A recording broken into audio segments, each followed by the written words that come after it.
আসসালামু আলাইকুম। কি অবস্থা সবাই, কেমন আছেন? তো আমার একটা জিনিস লাগবে। আমি অ্যাকচুয়ালি জিনিসটাকে খুলে নিই। খোলার পর আমি আপনাদেরকে বলতেছি আমার একটা কি লাগবে। হয়তো আপনাদের জানা আছে, আর আপনারা সবাই তো জানেন যে আমার বাইকটা অ্যাক্সিডেন্ট করছে। অ্যাকচুয়ালি আমার ফ্রেন্ড নিছিল, সে নতুন নতুন শিখছিল বাইক চালানো। তারপর তাকে দিয়েছিলাম। তারপর সে কি করছে, পানির উপরে বাইক স্পিডে চালাইছিল, তাই হঠাৎ করে ব্রেক ধরছিল পানির উপরে আর কি। তারপর ওই বাইকটা পানির উপরে যখন ব্রেক ধরছে তখন এই মনে করেন স্লিপ কেটে দিছে, তারপরই মনে করেন বাইকটা পড়ে গেছে। তো আগে নাটটি খুলে নেই। সো এর আগে গতকালকে একটা ভিডিও বানাইছি কিভাবে কি হয়েছে, সব এভরিথিং বলছি ওই ভিডিওতে। তো আমি আপনাদের কাছ থেকে একটা জিনিস জানতে চাই, আমাকে বলেন বাংলাদেশে কেটিএম এর এই যে এটার নাম কি, ফাইজার নাকি, আমি নাম জানি না সঠিক। যদি কেউ জেনে থাকেন মানে এই জিনিসটা কোথায় পাওয়া যায়, তাও আমার কমেন্ট সেকশনে অবশ্যই জানান। এতগুলা নাট, মানে এটা খুলছি, এই যে শুধু খুলছি আর এতগুলা নাট খোলা লাগছে।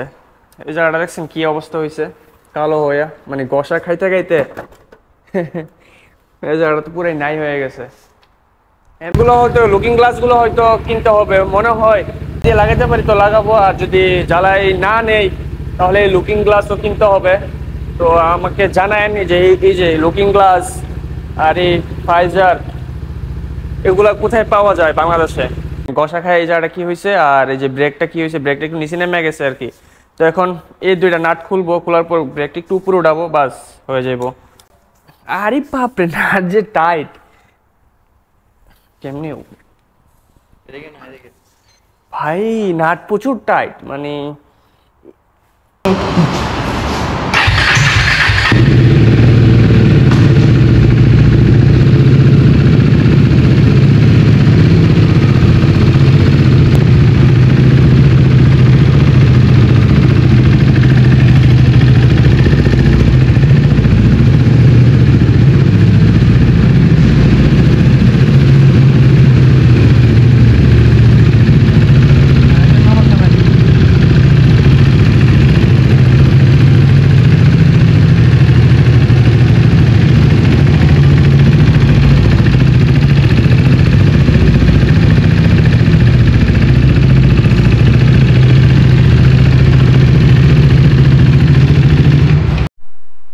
গাইস বাইকে এমনি সমস্যা নাই, চালায়ও দেখলাম। এই প্লাস্টিকটা এইটা আর এই লুকিং গ্লাসটা, সো এই দুইটা জিনিস আইনা লাগাই ফেললেই বাইক আমার নতুন হয়ে যাবে ইনশাল্লাহ। আর এই যে ব্রেকগুলো মনে করেন এগুলো রং করে ফেলবো, আর এগুলো রং করে ফেলবো, তাহলে বাইক ক্লিয়ার হয়ে যাব।